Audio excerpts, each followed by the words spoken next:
I think it's just us right now. You're crazy. Oh, well, everybody's on the old one saying waiting for you. Oh. Sorry. Well, they should get notified. Okay.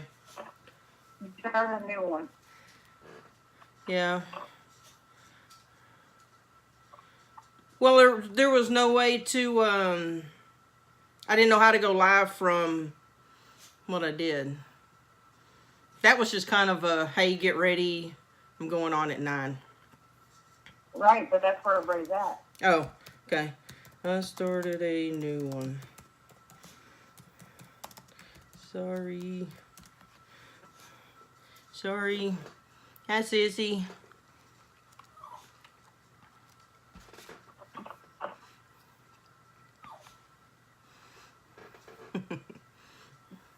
All right. So, how do I end this one that was kind of the warm up? Well, you should have a place there where you could end it. So, where'd you go? Oh, you turned colors on me. I turned colors on you? Well, maybe I need to go to the hospital. Yeah. The whole screen went yellow and pink and purple and... Well, I'm drinking sweet tea. Maybe that has something to do with it. Oh, right. Wait a minute.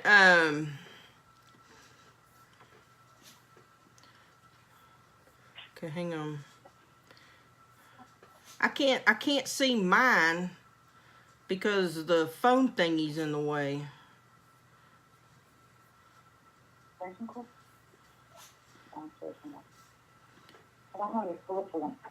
Huh? What? Well, when you call through the computer, then there's a little box that comes up, but it's in the top right corner and it completely covers my icon. I can't click on my own page. Well, just leave the other one alone. I told everybody there to come to the new one. Okay. Let me search for myself here. Down. Search for myself. I'm searching for myself. I'll let you know if I find me. Okay, I'm live now. All right. Oh my gosh, I spent 6 hours driving today. 3 hours to the job site. Yeah. And 3 hours to give 5 shots because they got in a meeting and forgot about me. So, and then the guys chickened out that didn't want to get their flu shots. So I don't blame them. I did 5 shots and drove another 3 hours home. So I spent 9 hours away. But I won't tell you how much money I made. Millions. I bet you made millions. No, I didn't. But it was a good. Hang on, sorry, y'all. All right, D. For those who have never joined us before, sorry, I don't know why my nose is running.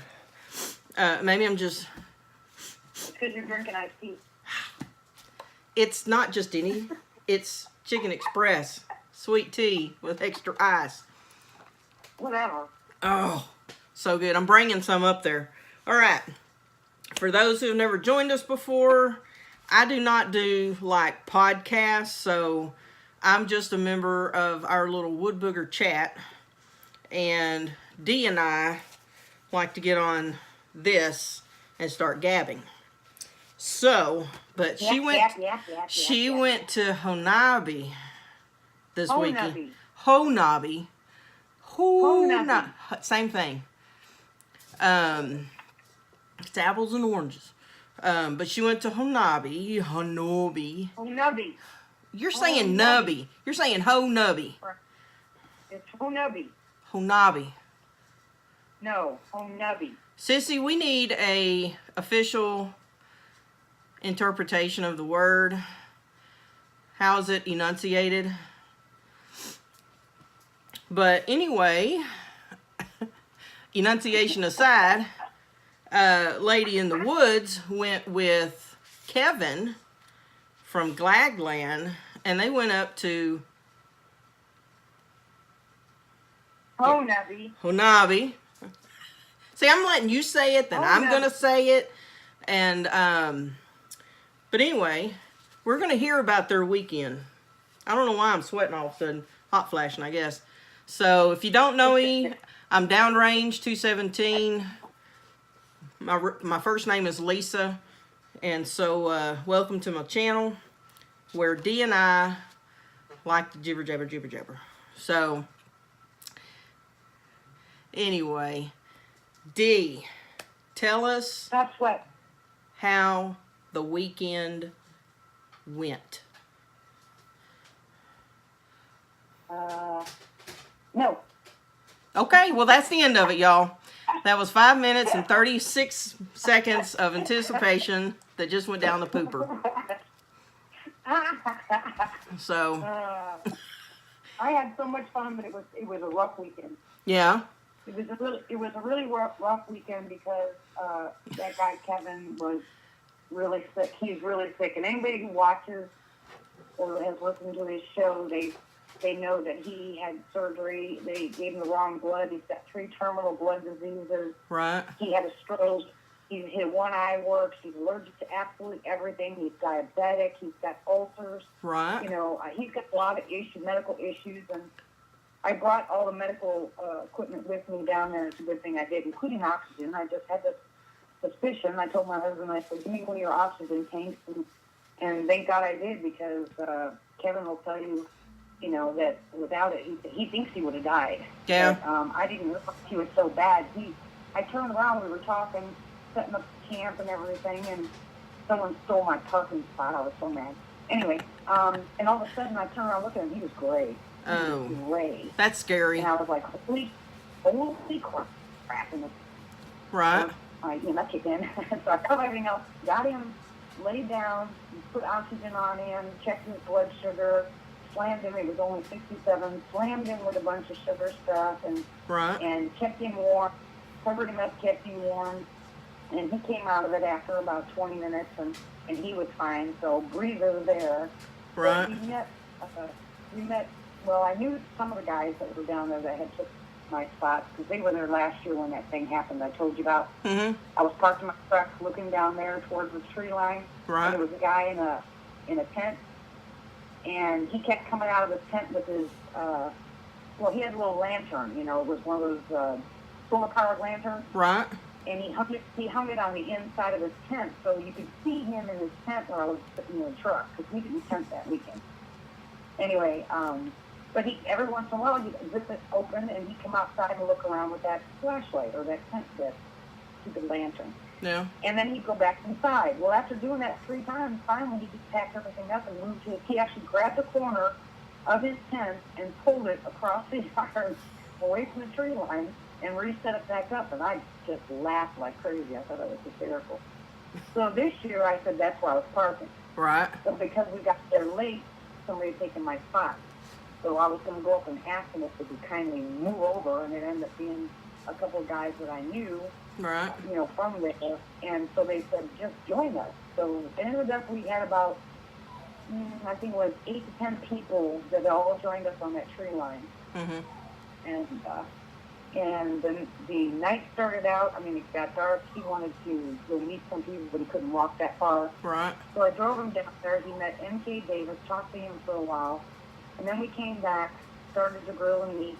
And all of a sudden we started getting little pebbles thrown at us, you know, from different directions. Mm-hmm. And so people are laughing. And nobody had, at that time, Tom hadn't showed up yet. So we didn't, all we had was our cameras and flashlights. And I had bought that green lens, a new green lens flashlight. Right. And I was shining it in the woods, and I saw eyes shine, and Lizzie's with me, and she's all excited because she said, there's not one, Grandma, there's 3.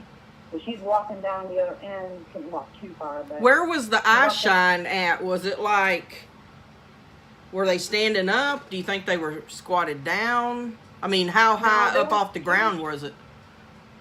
They were standing up, I mean, except for the one. The one, the eyes were smaller, and it was a little bit higher in the tree, so we thought, you know. Can y'all hear her okay? Hang on. Can y'all hear her okay? Your phone's kind of rough. My phone's rough? It doesn't sound as clear as it normally does. Can y'all hear her? Whatever. I'm just saying. I mean, we've had bad weather, so I'm just hoping they can hear you good. Okay. Reddy can hear you, so that's we're good. Pam says you're breaking up. She's cutting out. Break. That's clear. Break. Whatever you're doing, stop. Stay right there. Don't move. Okay. Don't move a muscle. Don't move a muscle. Okay, so you get there, you get set up. What happens when y'all start preparing for your first night? Well, when do y'all really start to experience? When did you see the eye shine? About what time of the night was it? it was right about, as soon as it got dark. I don't even know what time. I don't pay attention to the time. I was too excited about all the food that was being cooked. Boy, I tell you what, everybody and their brother had food. So that was fun. But Kevin was in his tent sleeping, laying down sleeping, and Lizzie and I were sitting on the back of my truck. Sandy was next to us in her truck. She had modified into a bed in the back. So she's sitting on the edge of hers. And so you just cut out again. You sounded, I haven't moved. But they heard it. I mean, it's like a wind goes over your phone or something. Well, I don't know because I haven't moved, but there are storms out here. Remember, we had a tornado warning. We had tornado watches until 1 o'clock tonight. Oh, well, if we suddenly lose reception, y'all, and y'all hear Dee going, hey, we know she got sucked out the window. So y'all are sitting there. I know. I try to be. So you're hearing, you get pebbles thrown. Yeah, little pebble things being thrown, and people were looking, and a couple of guys heard, walking, footprints footsteps or whatever, and I was paying more attention to Kevin. I kept checking on him and that kind of stuff. So I wasn't really thinking about boogering at that point. Right. I was more concerned about him and watching Lizzie to make sure she didn't go anywhere. And then, like I said, we were sitting on the back and we were talking, we were laughing, and I asked them to tell me some of their stories, some of the stuff that's happened to them. Mm-hmm. And Lizzie looks up, and I look up, and I kind of cocked my head with my green light. I looked up, and I said, what the heck is that? And she said, it looked like eye shine. I said, I don't know. So I'm looking again, and I turn it off, and when you turn it off, the light from behind us, which is a pole right next to one of the big cabins, it shines pretty bright. So anything back there is going to kind of light up, and any eye shine is going to be lit up from that light. So we saw 3 sets of eye shine. I didn't see the other 2. I just saw the one. And then next to it, she kept pointing her finger back there. And one of them looked like it was either up high in a tree. The eyes were smaller, so I don't know if it was far away. We looked at it the next day, and the next day, there are trees way back there. So I still wasn't sure which one it was. So what could be the odds for anyone listening that it maybe could have been a raccoon? It could have been an animal besides the suspected Sasquatch. What could it be to rule out? Anything. It could have been absolutely anything. In fact, I saw one of the guys shine a regular flashlight out there a couple hours later, and that I told him the eyes were completely round, and I said, and if you listen to it, that's a deer, and the deer actually bedded down there for a little while, and of course then that one took off, but we didn't have a whole bunch the first night, but I did definitely see the difference, and so did they, in the difference between the eye shine of a deer and the eye shine of suspected Sasquatch. It's always a suspect. The eyes aren't shaped like deers or raccoons or anything else. Right. When you see one, which you will, when you see one, you'll know what I'm talking about. Well. And for anybody out there who's seen eye shine, you know their eyes don't look like deers. Lane wants to know how many people were at this get-together. Like, Lane, are you asking, like, the entire attendance, or just in this little camping spot?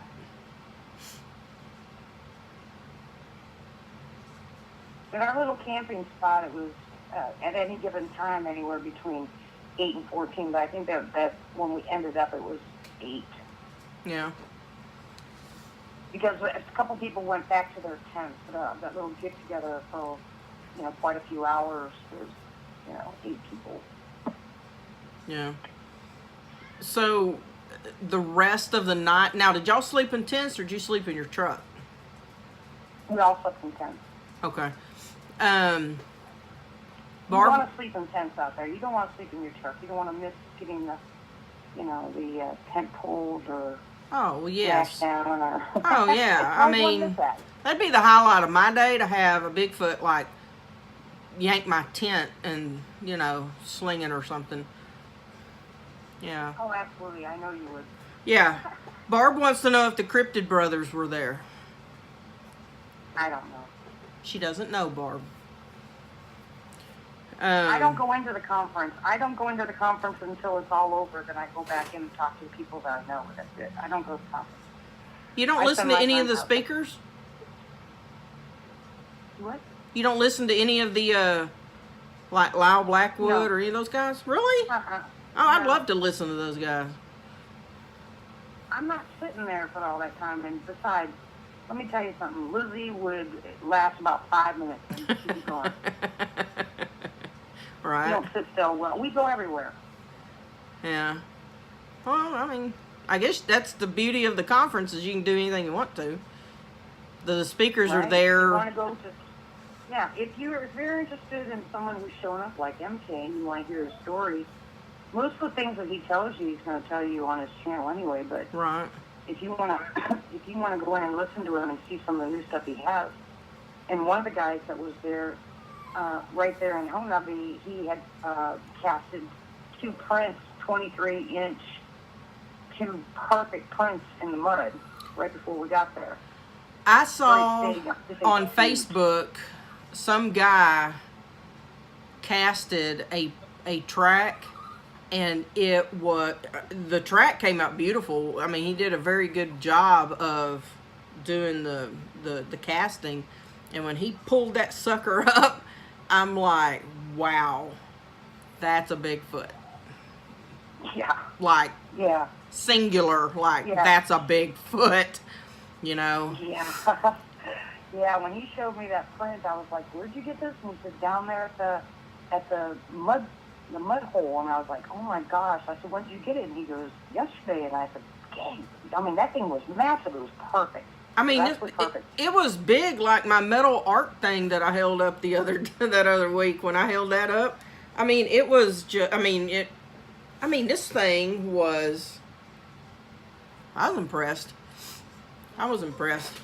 So the other one he got was he said this was the better one, and this one was when the other foot was actually slid in the mud, because you can he actually got a toenail. You could see the ridges on the toenail, the end of the toenail in that print. It was awesome. Wow. So you're saying Bigfoot needs a mani-pedi? Yeah, he does. Yeah. All right, so night 1, not much activity per se happens. No vocals. No. You didn't really get any vocals. And y'all. I don't trust the vocals. I'll tell you what. I can't tell you I heard the vocals. I heard vocals all night, and I couldn't tell you if it was someone call blasting or someone out in the woods. I just ignored it. I wouldn't say I heard anything. I guess you would have to, with that many, that many campers, and everybody's out there for the same reason. Exactly. So I didn't pay any attention to that, because I couldn't tell you which one was real or not. I mean, I heard one that sounded just like the Ohio howl, and I swore it sounded like it was coming from someone's speaker. So I just ignored all that. Could have been, yeah. I guess when you go to something like that, the most you can hope for is a good visual, because everybody's doing a vocal, Hey, Catfish. Yeah. So when did y'all finally call it a night and get some sleep? I didn't go to sleep, but I forget. You can stay up for 48 hours, but I'm saying, so I mean, no, I fell asleep in my truck the next day. Trust me, I got sunburned. Yeah. I fell asleep right in the sun. So the next full day, which was what, Saturday? What did y'all do? Yeah. Well, Saturday we went we barbecued most of the day. They cooked breakfast, the campers. Right. They cooked breakfast, and then I took Lizzie over. Last year I let her go on the helicopter. This year I didn't. But we went over to the helicopter. She wanted to see that. And Sandy went down to, because they have all this concession stuff down there. Mm-hmm. And I saw a couple guys that I knew that I had gone to South with, and they showed me some prints that they had gotten, and we found some wooden flutes. And Sandy found 3 of them and got a deal on all 3, so now I have wooden flutes for the property. I was so going to get flutes for our trip, but if you got them, then... Yeah, well, yeah, they were perfect. They were only $5 each, and they're great. So, and they actually have a little Indian tassel hanging on them with feathers, so I think they're going to like them. Right. You think they're going to like them? Yeah, pretty sure they will. Well, they better for $5 a piece. What was I going to say?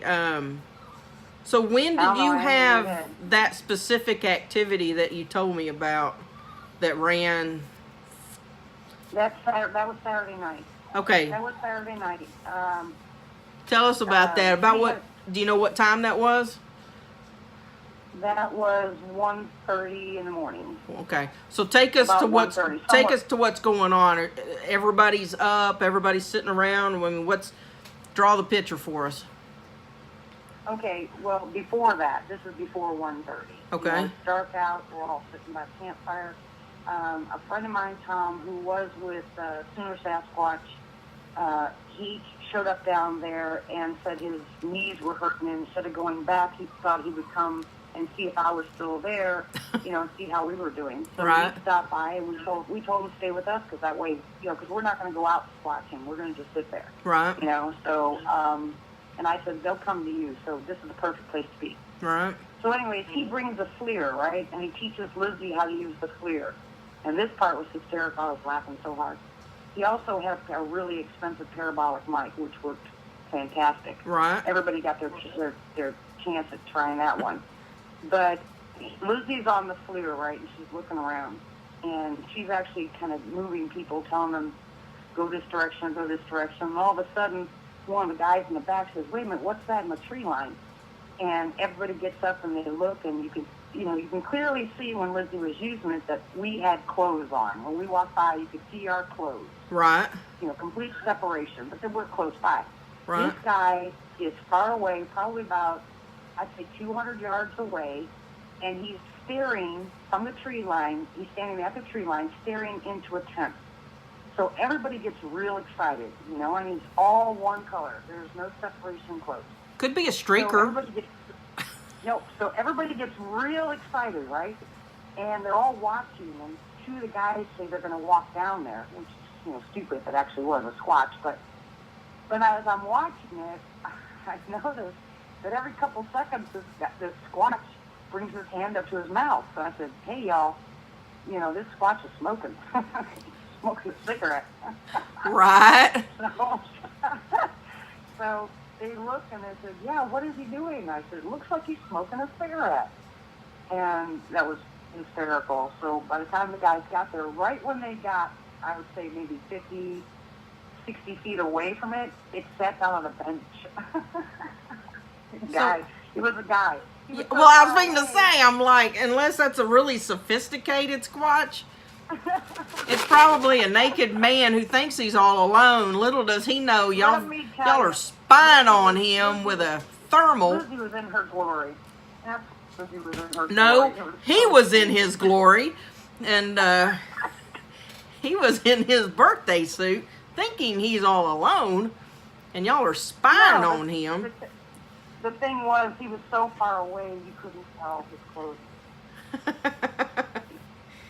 Whatever. I mean, he had clothes on. He was too far away. But It was definitely a guy smoking a cigarette, looking in the tent.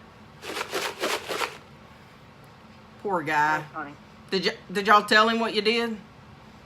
No. And then 2 of the guys that were there, one went to the left, one went to the right. That was their urinating spots. And every time they went to go urinate, they'd come running back because something was throwing rocks at them, or one guy got growled at. And Tom actually heard it on the parabolic mic. So we went in front of the campfire probably about 10 feet into the wood line. And Lizzie and I were standing there, and we were listening. We could hear footsteps. She got kind of scared because they got close. They kept getting closer and closer. And we heard a hoop that the people in the camp didn't hear, but we heard it clear, I mean, just plain as day. But they didn't hear it. Were y'all using the We heard it on the parabolic dish at that time? What? Were you using the parabolic dish? Yeah, with headphones, and we heard it perfectly, but they didn't hear a thing. Right. And we thought it was pretty loud. You know, I mean, I don't know. Yeah, I've never used one before, so I couldn't tell you. But, Right. I thought that was kind of strange that we heard it just clear as day, and they couldn't hear a thing. Makes you wonder what else goes on out there in the woods that... Yeah. No, I wouldn't want to sleep with parabolic on, I promise you that. Right. That's what I'm saying. I mean, it makes you wonder what else you're missing when you just have, nothing around the head. Well, imagine your imagination. Imagine just your imagination alone. You know? Yeah. Listen to those sounds out there. You never know what it is. Well, no. So, you told me about something that ran by. I will. Okay, I'm sorry. I'm excited about that part. We're not there yet. Okay, I'm sorry. Okay. So now I'll just sit here and drink my tea. There's a girl named Donna. There was only Sandy, Donna, myself, and Lizzie. That's the only females that were there. The rest were guys. Hey, Brown. And then, what? I was saying hi, Brown. Okay. Anyway, when we're standing at the tree line and we're listening with the parabolic, we're hearing all these noises, right? And we're hearing the footsteps and the whoops and the tree knocks, clear as day tree knocks and that kind of stuff. Then, when we call the guys over and the girls leave, they get rocks thrown at them. You know, we found a handful of acorns by the campfire where they had, well, we say rocks, but I don't know if they were throwing rocks or acorns, whatever. Right. I mean, none of us got hit. So Lizzie tells them, she said, well, they didn't throw it up, so you guys got to leave. Oh, wow. Take charge, Lizzie. Take charge. Yeah. So Tom said he's going to make Lizzie a fleer, which I got a kick out of. Anyway, after that, like I said, the guys kept going in their urination spots and having issues. Well, we decided enough was enough. Everybody was going to kind of split and go to their tents. And I was hoping that that night would be a little bit different than the night before. Right. Because everybody was out there with their flashlights and like I said, their call blasts and all the other stuff that they were doing. So I was kind of hoping they would calm down on Saturday night. And Saturday night is usually the best night there. Hang on. Now, how is Kevin feeling during all this? Where's he at in the picture, and how's he feeling? He's in the tent. He's out. Okay. He's absolutely out. Okay. And so we get in the tent, and Lizzie and I are sitting there, and her and I tend to, when we're overtired, start giggling. Right. We make fun of stuff, and we use the flashlight, and we make hand puppets and stuff like that. We're just silly. Right.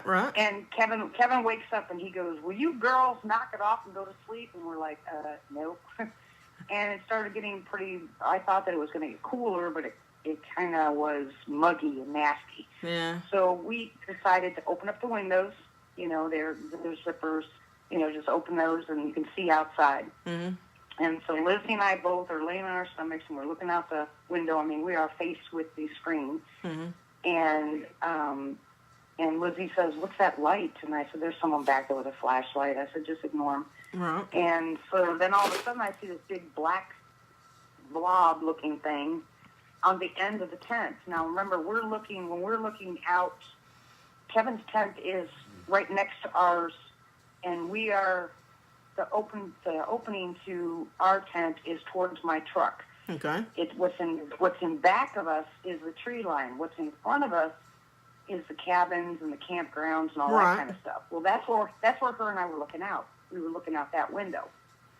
And there's an A-frame, that A-frame that I told you about when I was at Honolulu when I had my sighting. Mm-hmm. That's in front of us, probably about 65 feet away from where our tents are. Okay. Well, there's a ridge that goes. And there we're looking out the window and I see this black blob. And I look over, I said, "Ooh, what's that?" And both of us kind of push our heads towards the screen, trying to look out the window. Right. And all of a sudden, something runs right past us. I mean, right past the window. So fast, we barely saw it. And I said, "Oh my gosh, did you see that? Did you see that?" It would look like a dog on all fours, medium-sized dog, didn't make a sound. Just like Rick's video, exactly like Rick's video. Didn't hear a thing. Wow. If it was a dog, you'd hear the dog running. It ran so fast. If we hadn't been looking right where we were, we would never have seen it. I still didn't hear a sound. That's unsettling, you know? Because a dog, even if it was somebody's dog that they brought with them to this camp, you know, to the conference, Dogs will make noise. They're going to go from tent to tent to tent. They're probably going to pee on stuff, you know, and yeah. But the dog makes noise when they run. Right. Especially that, and the dog can't run that fast. No. With lightning gone. All we saw was a shadow. That's crazy. Just a little bit off the ground, and I mean, it was so quick. Had we not been looking right where we were, we would not have never seen it. That's crazy. We would never seen it. We would never heard it. We didn't hear it anyway. And Lizzie and I just got super excited, so we decided, look out the other direction. Wow. Let's see. My dog don't. She is a booger dog and very silent. If she was running at the speed of lightning, she wouldn't be so silent. I don't think I've ever seen Bailey run. In fact, I don't think I've ever seen Rick run. No, we did see Rick run. Remember when the booger threw a twig at him and it hit his truck? And he hustled into his truck because of the scary twig? Remember that? We did see Rick run. Yeah, I do. Yeah. The first thing honestly, as God is my witness, the first thing we said was that was a dog. But it was just way too fast, way too stealthy to be a dog. It was way too fast. Huh. And I know for a fact because I walked up there. We went up to get food. We went up to get coffee. We went up to go to the bathroom. You have to walk up that little hill. There's little pebbles everywhere. There's old dead leaves everywhere. You would have heard something if a dog was running chasing. Now, where y'all are at, where your tents are at, did you take a picture of anything? Did you get any video of just the surrounding area of where you're at? What's the landscape like? Is it flat? Is it sloping somewhere? Slopes all over the place. There's slopes everywhere. There's some flat places, especially where they have the concessions, and then back, if you follow that all the way back, then it kind of slopes down a little bit to the right and let's just say to the east and to the north, it slopes down. Right. So, and when it slopes down, that at the end, when it levels out a little bit, that's the tree line.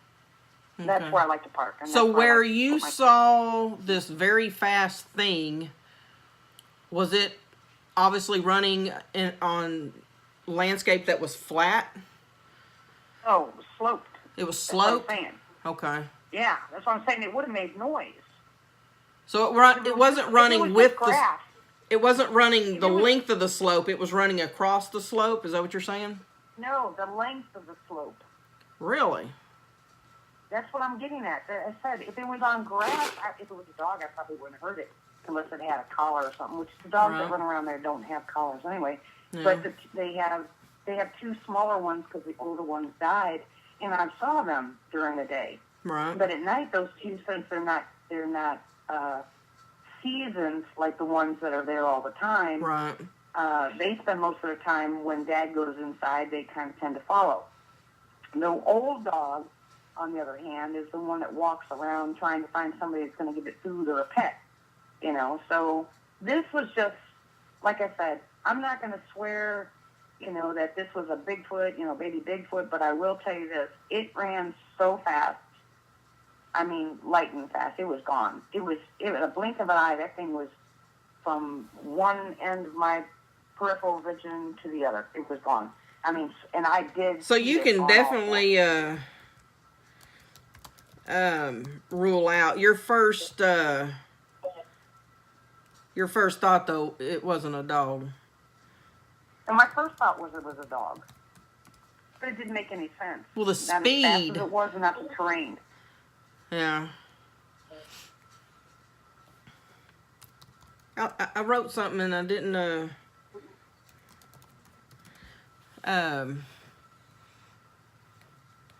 Well, that's crazy. That's really crazy.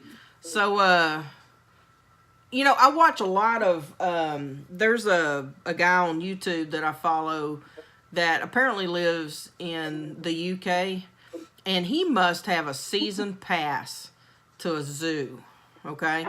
Because all of his videos, or every now and then he throws in a little sprinkle of like elephants or something different. But his main thing is videoing the behaviors and the activity as a tourist of the gorillas. And I find myself, I mean, I subscribe to his channel, I follow him, and watching some of the younger gorillas take off and chase each other on all fours. The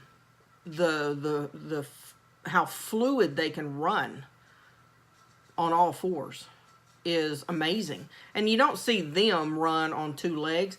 And if they do, they're just clowning around. But the speed at which they can run and chase each other on all fours, it's amazing. It's just, and so it makes you wonder.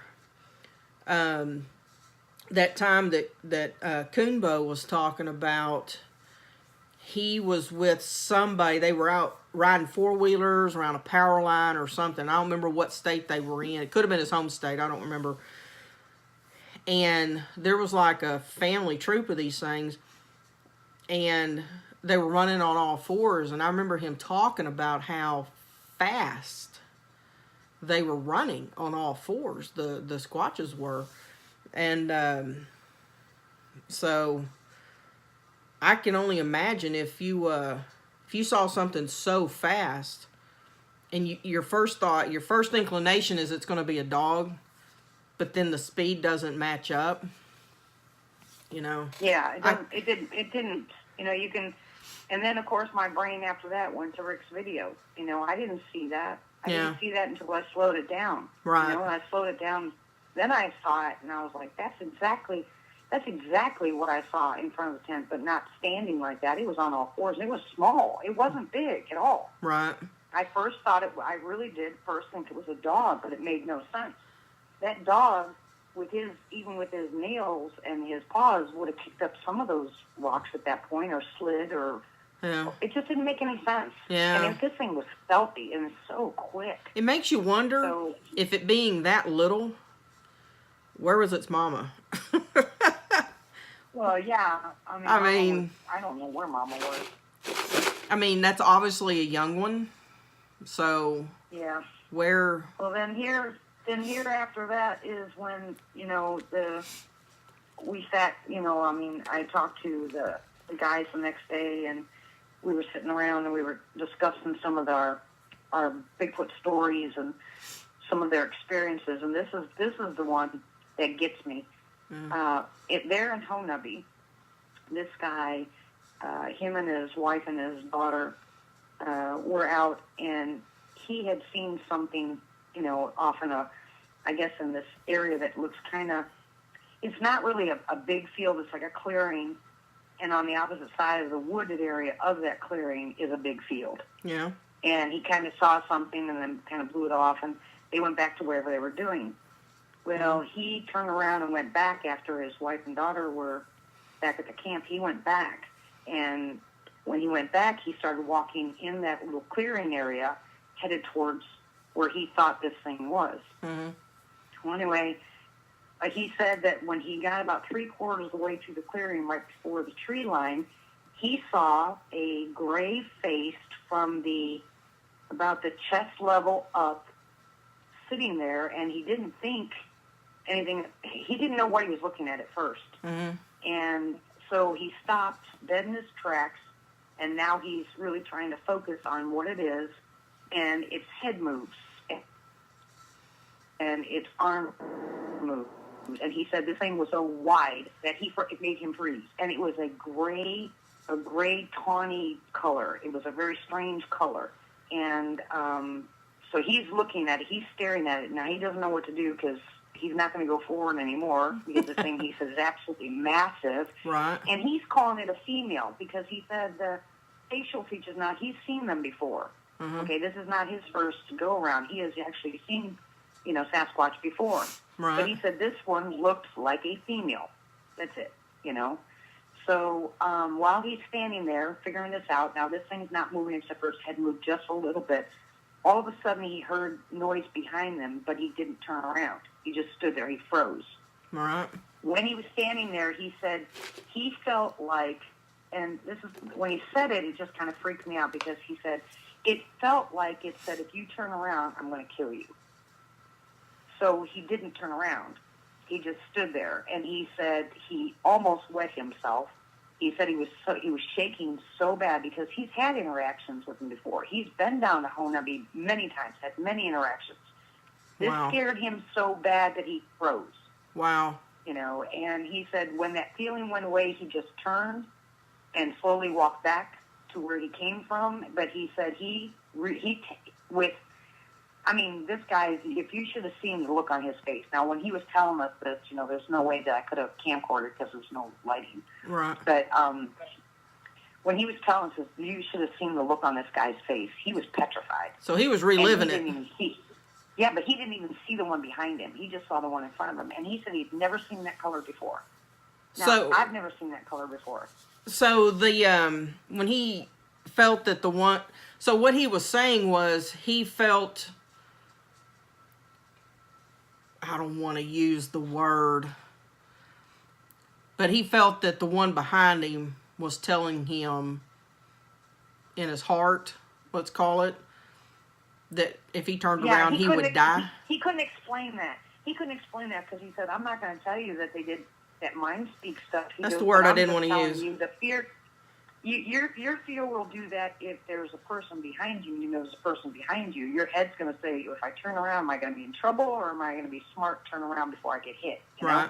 I mean, but, and he said, I can't tell you. All I'm saying is I felt like if I turned around, it was going to kill me. So I didn't turn around. Well, the one in front of him was intimidating enough, right, that he didn't want to look behind him. Right. If that one didn't scare the pants off of him, he didn't even bother turning around. Wow. Huh. Someone asked a question here earlier, and it was Lane. Did you see that? Lane was asking. I'm not watching. I saw it on my phone, so I'm looking back on my computer. Lane was asking you, do you think it was a juvenile that ran past your tent? I wouldn't say juvenile. I'd say infant. That small, it's got to be an infant. Juvenile. Boo is a juvenile. He's almost 8 foot tall. Yeah. I wonder. He wasn't that big when I started. He wasn't that big when I started there. When I got my property. Right. And Brown is asking Rick, what do you think about boogers that braid the horse's hair? I find that unusual too. That a horse would stand there and let something that menacing in size braid its hair. Because how do you explain braided hair? I couldn't tell you. I know nothing about. There's wild horses up there on the property, and I've never seen them with braided hair. But that's probably because they're not contained. A lot of these horses that I've heard of these stories are, they're in corrals, they're in pens, they're in horse barn. They're more contained. They can't get away. And the horses on your property they have no boundaries. The horses on my property with the terrain up there, I can imagine, especially there being a clan up there, that they could catch them pretty easy. Well, yeah, but they're not contained by a fence anywhere. Yeah, it could be. I don't know. I don't know anything about that, and I don't know enough about horses to even comment on it. Yeah. So I don't know anything about that. That's definitely a question for Rick. The last time I rode a horse, I fell off of it, and a horse doesn't look that tall until you're coming out of the saddle. I'm serious. I was in my early 30s, and several of the officers and we went to a location Another officer works with horses. And anyway, this place, about 15 minutes from where I live, had several horses, so several of us got on the horses. I should have adjusted my stirrups better to really meet my feet. But anyway, we go riding, and we're going through pastures and stuff, and we get to this corral, and all of a sudden my horse goes into a trot. And I mean, I am about to just go bump, bump, bump, bump. I mean, just bump out of this saddle. And I don't know if you've ridden horses or if it's been a long time, but when your horse starts to trot, it hurts. Hang on, my cat is like getting all up in my business. So she's fixing to stick her head around the corner. Stop, cat. But anyway, my horse went into a trot, and I mean, it's about to bounce me out of the saddle because I don't have my feet and the stirrups are about this, here's the bottom of the stirrup, here's my foot, and I'm just hanging on, and I mean, it's blah, blah, blah, I mean, it's like a bad car wreck about to happen. And anyway, my horse is heading right straight to another horse, and we're about to have an accident. And I thought I pulled back, but all I did, that must have been code for trot faster. And anyway, here I go, and I'm trying to hang on, and the horse made a right turn, and Lisa made a left turn out of the saddle. And oh yeah, and I mean, there wasn't a thing I could do about it. And I don't have any business being on a horse, but I'm telling you, I landed, even though the dirt was soft enough, so to speak, I landed on like one of my hips. I can't remember, but I don't know what a broken bone feels like. I've never had one, but the way I landed, I was convinced I broke my hip. I just knew it. I mean, it hurt so bad. And I laid there. I just laid there on the ground. I still had my sunglasses on. They never fell off. And a couple of the officers, they came over, and this one female officer, she still remembers this. She goes, "Are you okay?"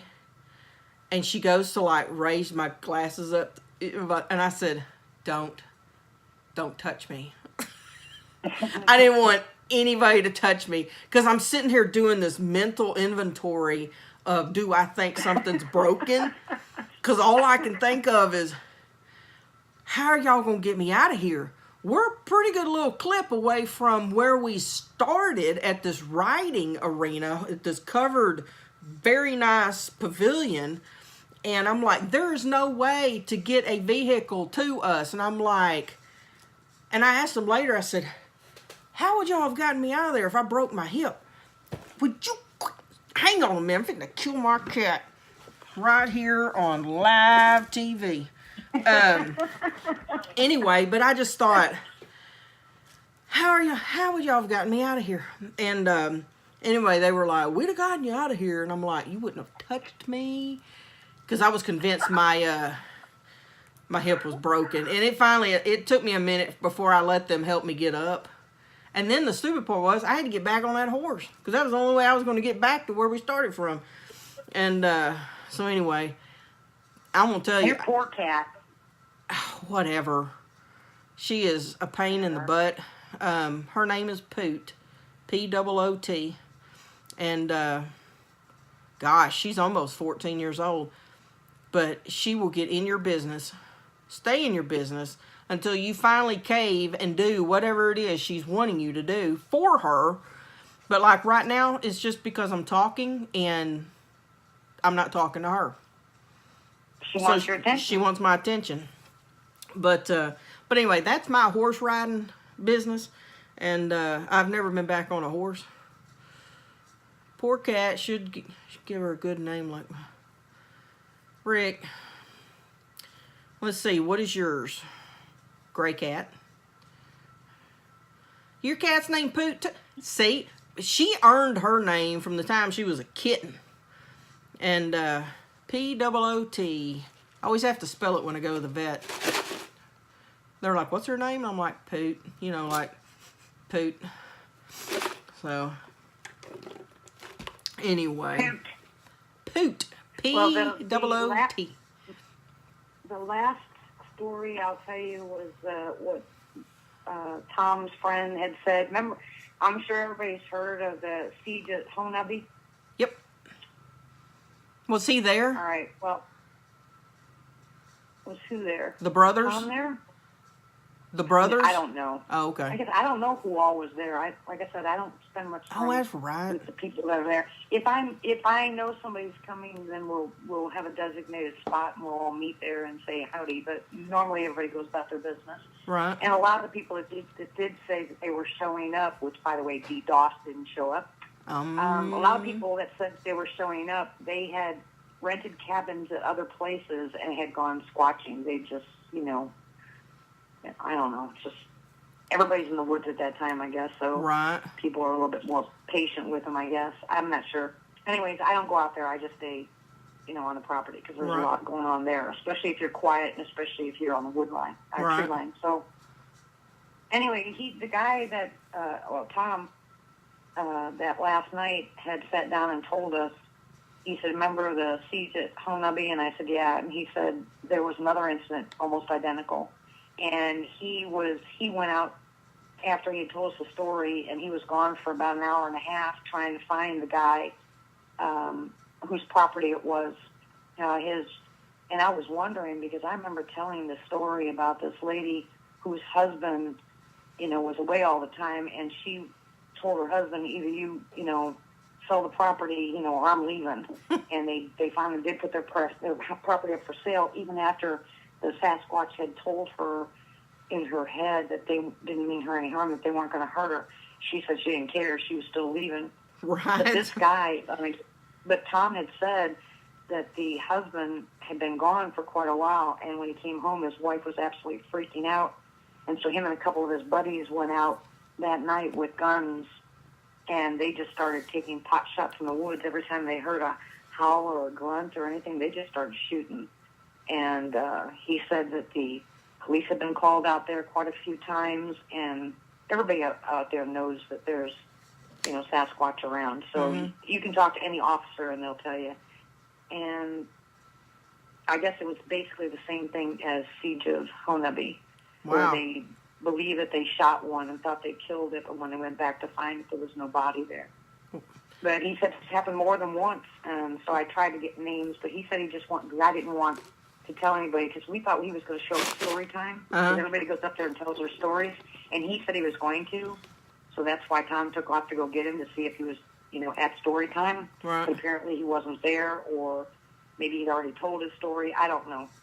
What state did that happen in? Oklahoma. Oh. Honaby. Oh, okay. I must have blinked. Same area as the first one. Wow. Not same house. Not same house, same area. Right. Huh. That's crazy. I think you told me that. Yeah. I think you told... What's Rick doing? A lot of people that said they are going to show up at me camp out have said they are not. Me thinks they are scared. Don't listen to him. I don't listen to him. Wood Booger Rick, I haven't mailed your keychain yet because I'm waiting on one more little treat to come in the mail before I can mail.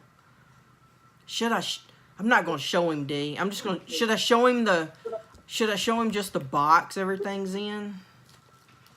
No. I shouldn't even do that? Nope. Wait a minute. Don't show him nothing. I'm just going to give him a teaser. You see this, Rick? See that, Booger Rick? Inside here are some goodies. You just can't help yourself. You are an Amazon freak. I'm going to take that card from you. Rick has goodies in that box, but he can't see what's in the box. I'm waiting on one more treat to come to put in the box, then I can mail the box. So, but Rick can't see what's in it just yet. And, no, I'm not even going to tell him what's in the box. I almost let it go. I almost let it rip. Keep teasing him. It's good for him. Rick, you're just not going to believe what's in that box. I'm going to put Poot, my black and white cat, I'm going to put Poot in the box. Yep. So when he opens it, he can have one more booger cat.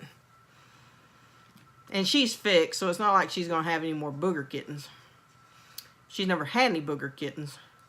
She's never, you know, bodie-o-doed, if you know what I mean. So. That'd be really funny if you sent him an empty box. That's a good idea. That's a good idea. My brain speaks to Lisa and she didn't know. Oh, that's funny. Well, Sissy left us. What? Where'd Sissy go? I don't know. Where's Nala? I really wanted to drink my tea in front of Nala to kind of rub it in. So, I could send a box inside of a box and wrap them. Yeah. So. Oh, yeah. Wrap them with that bubble wrap and put tons of tape on. Should. You'll make him crazy. I should. Oh, crazier. Yeah, just crazier. Well, it sounds like just the same. I'm sorry that Kevin got puny on you, but yeah, it's a good thing you were there for him. He said that was one of the things that was on his list that he wanted to do, and it took a lot out of him to get there. Yeah. And so. Did he have a good time during the times that he did feel good?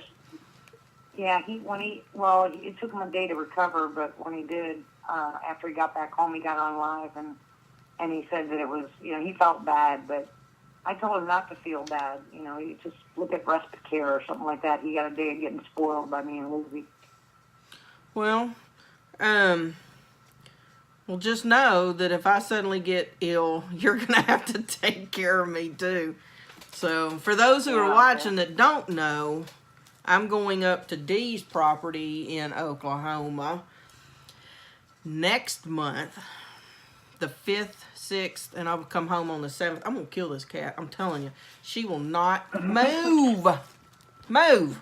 Pick her up then, you weirdo. No. Well, she's behind my computer. And she's behind this tripod that's holding my phone, and she keeps poking her head around it, and she's going to knock something over. And, so, anyway, but... Then pick her up. I'm not picking her up. That's what she wants, and I don't want to hold her right now. Oh, my goodness. So, but anyway, for those who don't know, I'm going up to Dee's property, November 5th, 6th, and come back the 7th, which is a Monday, Tuesday, come back on Wednesday. So, should be interesting. And... yeah, I'm letting you bring your drone. I know. And I'm hoping my phone, the app, and the drone can talk to each other. Otherwise, I won't be able to record. I mean, I can send it up without being connected to the app. Well, no, I'd need the app to get up and running, but I can still send it up. But I wouldn't be able to record what it's seeing, and I wouldn't be able to see what it's seeing. So, I mean, if I can't get that little connection to work, then it's useless to me. But yeah, I gotta have some kind of signal so that they can communicate. But I don't know if I can go live from there, Reddy. Apparently, where she's at, she lives in like, she doesn't live. Her property is in like, it's just in a sketchy, it's in a sketchy cell area. So I mean, I'm not going to get any service, I don't think. I'm hoping I can get, but if We'll just have to see when we get there. Because if I can go live, then I'll go live. I don't know if I would go live inside the RV at night when the activity's supposed to happen, because I really don't want to hear y'all. I don't want y'all to hear me swear like a sailor if I get scared. Because I will swear like a sailor. I'm just saying. I'm going to be laughing. Me and Jesus are best friends, but I really don't want y'all to know what I can say if I'm startled. She's got to put a quarter in the jar for every time she swears, so we're going to get rich. Yeah, Dee's going to probably make money out of this deal. I'm sure there will be a swear jar. And I may as well just go ahead and get a stack of quarters. So. Well, I'll be donating it to Rick's channel, so. There you go. Actually, you're going to be paying Rick. Oh, no. I'm not paying Rick. Yep, you are. What I was going to tell anybody, that if, I don't know if it's in the Google Play Store, if you have an Android device, but if you have an Apple device, an iPhone, if you'll go to the App Store and download, I think it's called Record Pro. What is it called, Dee? I told you about it before. Yeah, I've got it on my phone. I think it's Record Pro 7 or something like that. Yeah. So, Mine is...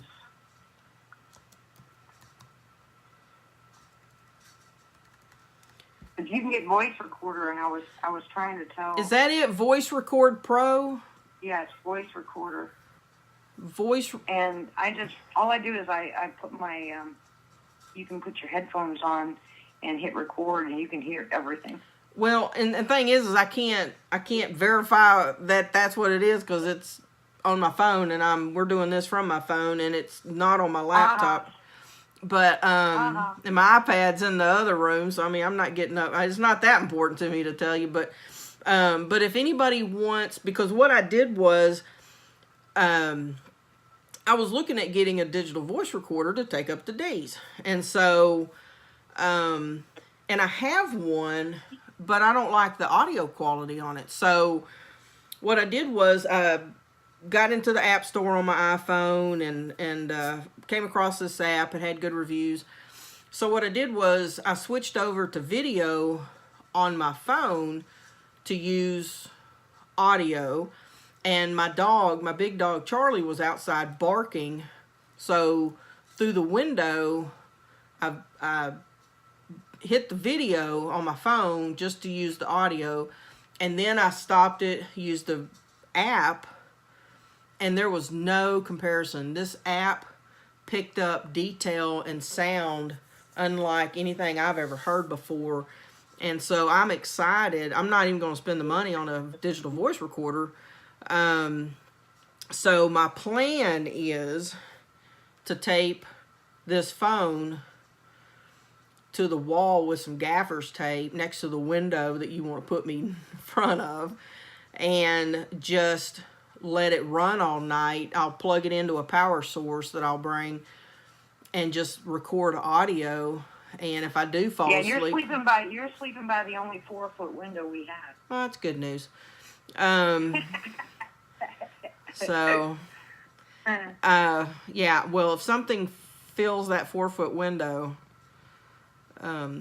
you'll probably find me in the same spot, probably unconscious. But I'm telling you right now, I'm going to pull the shade down to where there's only like this much. I don't care. Chicken. How are you supposed to see anything if you pull down the curtain? Okay, well, here's my thinking. I want the advantage to peek out and not her have a 4-foot window to just come fill up the space with its body, because I'll probably pass out. So I'm thinking that if I can just pull the shade down or however and give myself some peeking space, I gotta ease into this, you know. Have D stare one into a trance. No, hush up, you egg. But here's the, hang on, let me see if I can find it. I'm going to mute you for a second so I can yell at my kids, or my grandkids. Hold on. Oh, okay, go ahead. You know it's bad when she has to mute the phone. Yep. It's bad when you gotta mute the phone. Hang on, I'm gonna find my, it's in my desk drawer here. Hang on, I'm trying to. I wish that DDoS and Carrie would come down the same time you're here. I think that would be fun. DDoS and who? Carrie, Bigfoot Odyssey. Oh yeah, that'd be cool. Yeah, it'd be fun. I told him, I said, you don't need to stay in the RV. We need to stay in tents. Here's my digital voice recorder. No, we're not staying in tents. Why? You can stay in a tent. The last thing I want is for a Squatch to just take his big old fat Bigfoot finger and go down on my tent. I don't need that. Here's my digital voice recorder. It's a Sony, and I think it records like crap. So I'll bring it. I'll bring it to Dee's. But anyway, here I've it got is. 3 of them. That guy Tom told me that also. That was another one of the stories they told us that he wasn't back for 3 years. He didn't come back for 3 years because the last time he was there with his wife and his daughter, you know the noise a tent makes when you put your hand across it? Yeah. Well, he heard that a couple times, and then something pushed in on the very top of the tent. So thank God his daughter was sleeping, but his wife was a little on the freaked out side. Yeah. And then he said a little while later that night, one of them stuck their hand underneath the tent, underneath his head, underneath his pillow, and he said the hand lifted his head up off the ground, and him and his wife packed up, and they didn't come back to Honami for 3 years. So, Yeah, that'd be a little unnerving. yeah, he's got Just, plenty of encounters. just a fraction. He's got a whole bunch, a whole bunch of stories, times that he spent down there in Honami. He lives somewhere around there. Barb wants to know, what was your first encounter with Boo? I don't really know with Boo. The Alpha was my first encounter there, but I didn't see him. He knocked over Buff Charge knocked over a tree when me and my husband and grandkids had first set up a tent, and we pulled in, and we were unloading real quick, and all of a sudden we heard this crash, crash, crash come through the woods, and everybody, spun around and looked that direction, and there was a big tree, and it was kind of an old tree, but it busted up the top half of it. I'd say probably about 8 foot up, and it came crashing down, and it wasn't 20 feet on the opposite side of where we were all standing. And that was the first time my husband, that scared him really bad. And Yeah. he said it was a bear, but a bear is not going to knock over a tree and then run the other direction. And the tree was knocked over away from us, not Right. towards us. So when did But Boo the come first into the encounter- picture? The first time I had an encounter with Boo, Lizzie and I and Gabriel were on one of our walks. Are you going to bed? No. All right. Not you. Oh, not me. All Okay. right. Sorry, that was Lizzie. Hi, Anyway, Lizzie. we were out. She left already. She's Oh. quick. Anyway, we were out walking, and I sat down on my favorite rock, and I was camcording for a little bit, and Sandy come down the hill, and she said, which way did you guys come down from? And we showed her, pointed to the direction she was talking about, and when I pointed that direction, on the opposite side of a tree was it looked like the tree was a little bit wider, like it had one of those big bumps on the side of it, you know what I'm saying? With Right. big knots sticking out the side. Yeah, with an arm in And it. but And a head. I didn't see it move. I didn't see it move or anything. Right. And it was black, and the tree looked black. Yeah. Come back, and I walked up past that tree to get to my RV, which is right now where they put that built that structure. That's right where that was. So we were coming from the bound sound. Right there on that tree was that big black knot that wasn't there when I got up there. Yeah. And then that night is the night that my husband watched it walk in front of the window. And so that's my. Would that be the window that you're going to make me stay in front of? No, that was our bedroom window. Okay, good. So. Okay. So that was the first one, and I can't tell you how many times we laid in bed up there, and my husband's supposedly sound asleep, and he'll make comments. Did you hear that? Did you hear that? Did you hear that? And my favorite part was when they messed with the generator or messed with something back there in the back of the truck, because we can't. There's no windows facing, where you hook up the truck to the trailer to the RV.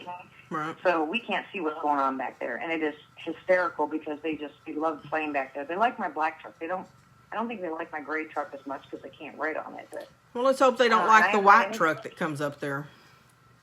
I don't know, but I used to pull it forward because I had the generator. So the back of the truck was facing towards the street or down, the road to get down. Mm-hmm. Instead of now, I back it up so I can actually just plug my truck into the RV for lights. Instead of using the generator, because the generator makes too much noise. Okay, tell the story. I love this story. Tell the story of when your husband got up to eat some chips.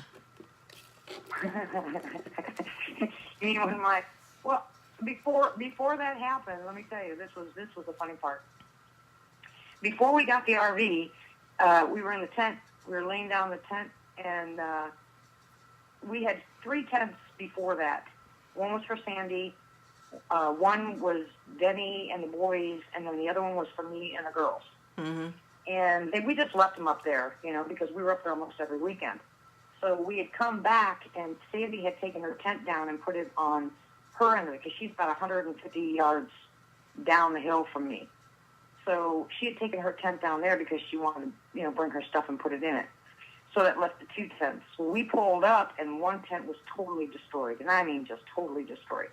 So all of us had to sleep in that one tent. It's supposed to be I think they said a 4-man tent. Well, 6 of us slept in it that night. I mean, we were just body to body. Now, my husband's against the wall. Kids are all in the middle, and one of my grandkids was kind of like up on top. So Denny's up against the actual corner of the tent. And it's about 12 o'clock at night, and we had both just come back inside from using the rest of the facilities and outside facilities. Anyway. I was thinking to say, facilities, you mean trees? It made me think of you. I was laughing. Anyway, yeah, thanks. So we get back inside, and Gabe sits up, and he goes, "Did you hear that?" And I said, "Yeah." I said, just lay down. Don't worry about it. I said, "There's all kinds of animals out here. As time goes on, you'll see, that we have bobcat, we have, mountain lions, we got bear, and blah, blah, blah." Of course, that was, making the kids crazy. So we lay back down, and all of a sudden, Denny, very firmly grabs a hold of my arm, because I'm sitting up, he's laying down. He grabs my arm and squeezes it, and I said, "Shh, I hear it." And I could hear walking, not bipedal, it's not bipedal. I think it was the cat, the mountain lion. Right by his head, we saw a shadow, and it growled at him. And I grabbed my gun, and I'm pointing it, and my husband's just laying there frozen, and I'm following it with my gun to the door. And I'm waiting for Wait a minute, you got 6 people in a 4-man tent and one crazy person with a gun. Yep. And so after that weekend, my husband says, "I'm not coming back unless we have 4 walls." Right. Now remember, all this time, my husband does not believe in Sasquatch. Right. He just thinks I'm stupid. Right. So we get the RV, and we pull the RV up there, and now he's excited because he's more in his element. It's nice, it's new. That's Denny. And I don't mind the tents. Hold on a second. Don't forget to mute. Mute. Now you can say goodnight, Lizzie. Good night. Night, Lizzie. All right.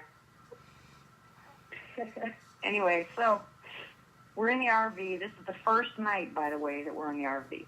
Mm-hmm. And windows are open, and Sandy says goodnight. She goes down to her. Now she's got a great big, huge tent. This before she got her shed. and I don't know. I can't even tell you what time it was. Oh, I know exactly what time it was afterwards. I don't know what time we went to bed. I do know that when Denny got up, he said he had to go to the bathroom, and I'm sitting there waiting, and he doesn't show up. And I said, what are you doing? And he's eating. And I said, it's 2 o'clock in the morning. Pam said, night, Lucy. Anyway, she said goodnight. Anyways, he says, I said, what are you doing? And he said, I'm eating. I'm hungry. And I said, oh, my gosh. So I got up, and I go in there, and I sit down. Now, to back it a little bit, when we were sitting at the campfire before we went inside, then he gets up real quick, and he says, I got to go inside. I want to go to bed. And I said, what's the matter? He goes, I just don't feel right, you know. And, I mean, he had just jumped up and said, I want to go to bed. So I just thought that was kind of weird. Well, that hit me when I went in to sit down to talk to him at 2 o'clock in the morning. I figured I'd ask him because I had that same feeling. Remember I told you about when I was in Hanobi, I had that feeling? So I was going to ask him if that's what he felt. Right when I went to open my mouth in the window that we, you know, for our bedroom out there in the RV, I hear this, whoa, you know, real loud, real deep. And my husband's chewing on potato chips. His mouth dropped. Potato chips still in it. His eyes turned into saucers, and he said, what in the heck was that? And I said, a bear. He goes, that wasn't a bear. And I said, mountain lion. He goes, that ain't no mountain lion. I said, Denny, I said, unless that was a person, that was a Bigfoot. And he went running to the door, and he goes, well, I'll kill it. And I said, oh, no, you're not. You're not going anywhere. I mean, and he still tells that story to this day because he said he wanted to go outside and kill it. He was scared. He was scared to death. That's my favorite story. He barely comes up there. I mean, he barely comes up there. He is still afraid because that night really got him. Yeah. That thing was so deep and so loud. And I think that was Boo because you could clearly tell it wasn't an adult. It could have been a sub-adult, but it wasn't as loud as some I've heard. He probably wanted some chips. Yeah, he probably wanted chips, but he scared the daylights out of my husband. Yeah. And then he starts snoring. I said, what we should do is we should record his snoring and bring it out there because, boy, that brings him in. Yeah. Oh, well, I won't disappoint in that category. You snore too, right? I do if I'm laying down. I mean, if I'm laying, like, down, flat. I haven't woke myself up when I sleep, like, in my recliner. So, I'm guessing maybe being reclined, I don't snore. But I can assure you, if I find myself laying flat, like on a bed, oh yeah, you're going to think the Union Pacific Railroad is coming through. So. I think that's funny. I think it's absolutely funny. Denny that's his favorite thing, is going up there and going to bed. As soon as he can go to bed. If he can't hear nothing, he's in his glory. He turns his little teeny battery-powered fans on so he doesn't hear any noise. My gosh. Now, if I sit up and I say, oh, Denny, look, he's like, nope, and he covers his head. Now, is he going to be able to handle three? Is he going to be able to handle 3 nights up there? Because I'm only there for 2. Oh, yeah. No, I don't know. I don't even know. He's going to try to get those days off of work because that's during the week. Right. Because I can't go on the weekend. I mean, that's when I work, you know. I know. So. No, Denny won't wear earplugs. You know, he doesn't like any. He's one of those fanatics about anything being in his ears, so he won't wear earplugs. But he likes his little fan. And I told him, I said, because I wanted to give him headphones and let him listen to his look what I got at night. You know what this is? Yeah, he won't do it. He won't do it. You see what this is? You plug this into the end of your iPhone, and it's a fan. You're on delay, so I gotta wait now. Oh. You plug it in. See, now I'm waiting. Wait a minute. Hold on. Now you're doing it. Hold on a second. You plug it into your phone. You plug this into the end of your iPhone. For what? And it's a fan. Who cares? Well, I care. It ain't gonna make no noise. It ain't gonna make no noise. If I'm hot flashing, I don't need noise. I need air. Well, I was talking about noise, eh? Well, I can go in there and sing to Denny if he needs. If he doesn't mind that I can't carry a tune. Amazon is making a killing just off of me. You're right, Barb. I'm sending things for you when you get there. Do what? He's got a beautiful voice. Denny's got a beautiful voice. Well, he can sing. Rick, just so you know, this isn't going in your box. This isn't going in your box. You don't. It's not yours, Rick. This is for me for when I have my hot flash. Hot flash. So, anyway, that doesn't go in your box. But I wish your other thing would come on so I can mail this thing. You're going to like what I got you, Rick. I'm not dropping it in the box. Ain't happening. Ain't happening. Industrial size.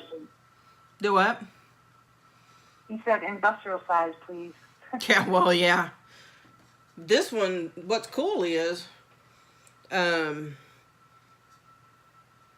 you just plug it into the end of your phone where your charger goes, and it just takes off. I mean, it's really cool. And it puts out some, so if you're ever hot flashing, just plug it in, you got some air. And I like my bandanas. I just put them in that cooler and stick them on my head. What was I going to say? So for all of those who are listening, what is your advice to me to be prepared for on my trip to Dee's property? What should I be prepared for? Drop your comments. I want to know. And Rick can't comment.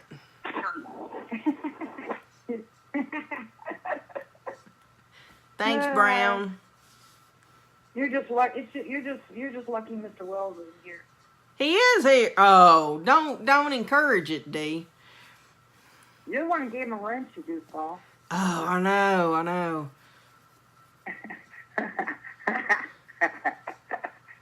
Duct tape. Ain't gonna work, Rick. Bug spray. Y'all know I wrote out a list. It's in my truck above my visor, and I swear, I mean, I wrote down things that I want to buy before I get there, but I haven't. Take a Xanax. Well, I have my 7-day pill box. So well, you're not taking those sleeping pills when you get up there. I will have to have something to make me doze off for a nap, but I may take no. Oh no. What? Look who's here.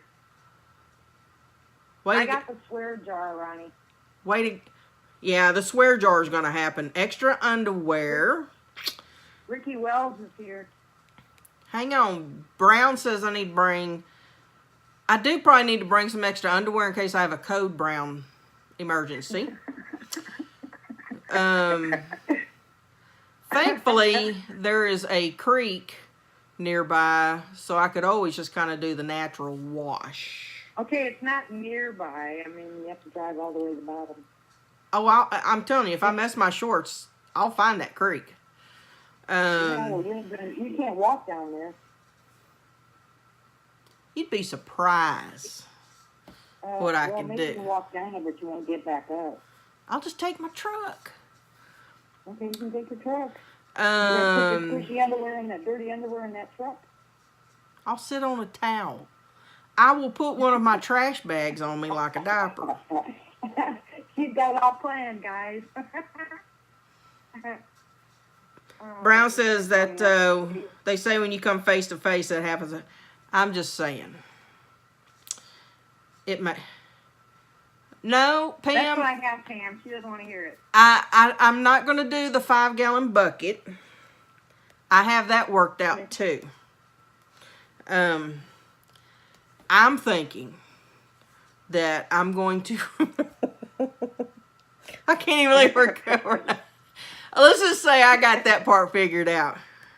Yeah, I was going to say, you're not going to really tell them, are you? No, I'm not telling. Let's just say I have that little detail worked out. Because that was my biggest issue. Mine's coming with me to... But we did discuss something, Lisa, and everybody here needs to know it. If she gets the money shot, it's not going to be posted.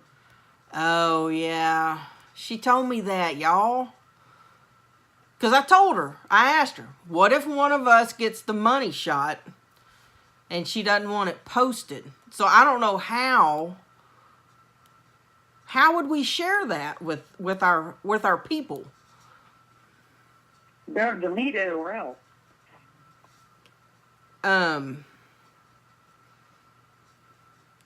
Yeah. Here's what I'm thinking I'm going to do. Not about the money shot. I won't post. See, even Brown saying don't post the money shot. Nope, don't do it. I will lose my relationship with these guys, and I'll never be able to. It'll be over. Right. I might as well just sell the property and move because I don't want anybody there. Right. Here's how, not anything to do with the money shot, is I figured if y'all get the money shot and don't post it, I'm gonna leave. Is I figure I'm gonna do a video that's kind of an overall, splicing together, because y'all know I like to post and edit and all that kind of stuff. So I figured there'll be a video that's kind of put together to show an overall of how the 2.5 days went. So that's a video you can expect, and then there'll just be what I call the raw video. So there'll probably be a couple of uploads of just raw video, and I don't, and then the audio, because there'll be a separate recording for just audio at night, coming off of that app on my phone. And what's cool about this app is you can send it to all these different platforms, your email, Dropbox, SoundCloud, all these different, so you've got a ton of options to, I wouldn't show the money shot, but I would share. Rick, go play in traffic. I've decided, Lisa, from now on, I'm not sharing my home nubby sightings anymore. Why? Rick is being mean. The thing is, Rick can't play in traffic. They don't have traffic up there where Rick lives. I'll find some for him. I'll find some for him. He'd probably get run over by like a horse and buggy. A reindeer. Yeah, a reindeer. This Wells got run over by a reindeer. Yeah. So, I'm just saying.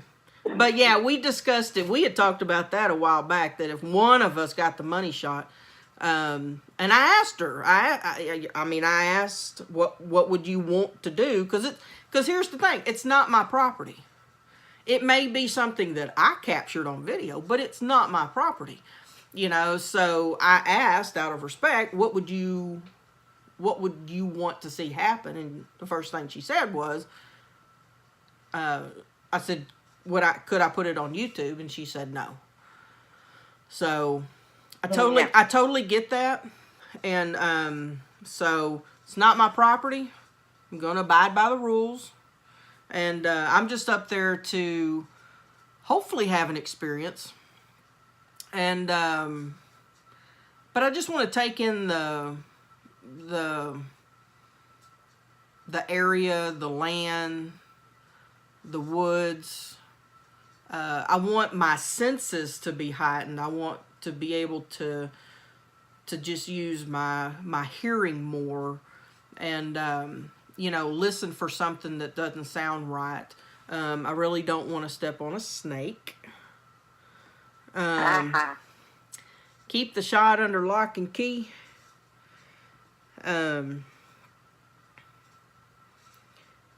Patty is the money shot that happened several hills over from here. You live close to the Patty video, Brown? I know you're kind of always up in that area, but I didn't know you live that close. That's crazy. I bet it's pretty over that way. Do what? I think this weather change is kicking my butt. I tell you what, if one of us gets the money shot, we are so rubbing it into Rick. Yeah. Well, see, Brown was nice about it, Rick, and he said, yeah, don't post it, but show it to him. So he did that right. So we will show Brown. Right. Okay? But you are making fun of my stories and threatening to leave if I don't show you the money shot if we did we got it. So guess what? For you. Well, we'll show it to Bailey. How about that? And we'll show it to Gray Cat. But we're not going to show it to Booger Rick. Yeah, see, we're going to show it. We're going to show it to Gray Cat, and we'll show it to Bailey, but you don't get to see it. Yeah, and the chickens and the ducks. That's right. Yeah. Don't get to see but you. And we're going to show it while you're at work, and you can't do nothing about it. Yeah. Oh, yeah. We'll wait to go live with it while you're at work. Yeah, while he's driving, he can't do anything about it. So we'll bring Brown in. Brown can be our special guest. You hope a booger takes my... He says, I hope a booger takes your fan. You know what, Rick? You see this? I'm going to go ahead and put it in your box. Said no one ever. Anyway. So. And what else I'm going to do, Lisa, is I'm going to make sure that you are out there by yourself in the gifting area at night. Am I gifting at night? Yeah. Wait a minute. All dark, no lights. I'm teasing. Am I gifting? Oh, I'll leave him a gift. They just may not like it. I think Reddy needs the box that I'm gonna give to Rick. Reddy wants it. She appreciates, and she doesn't even know what's in the box. Maybe I should just tell Reddy what's in the box. Yeah, you can go to Amazon and buy those electronic boxes for one price, and get all kinds of little goodies in them. Well, instead of Rick getting it, you can send it to Reddy. Oh, well, hang on. Rick now trying to smooth this one over. Thumbs up for these two beautiful, intelligent, sweet, charming, wonderful, and great gals. It's too late, Rick. Hey, you know what? I am really nauseated right now. I'm so sick. Oh my gosh. Well, everybody, it is 10:30, which means it's past somebody's bedtime. Way past mine. Oh my word. Hey, I'm just saying. And so I want to thank everybody for the last hour and a half of hanging out with us. And crazy people. We will definitely go live again after our November outing. Now, if I can go live for some reason, the cellular, I don't want to say gods, smile upon my phone in the middle of nowhere in the mountains, then I will go live. I'm hoping, because I have a newer phone. Uh-oh.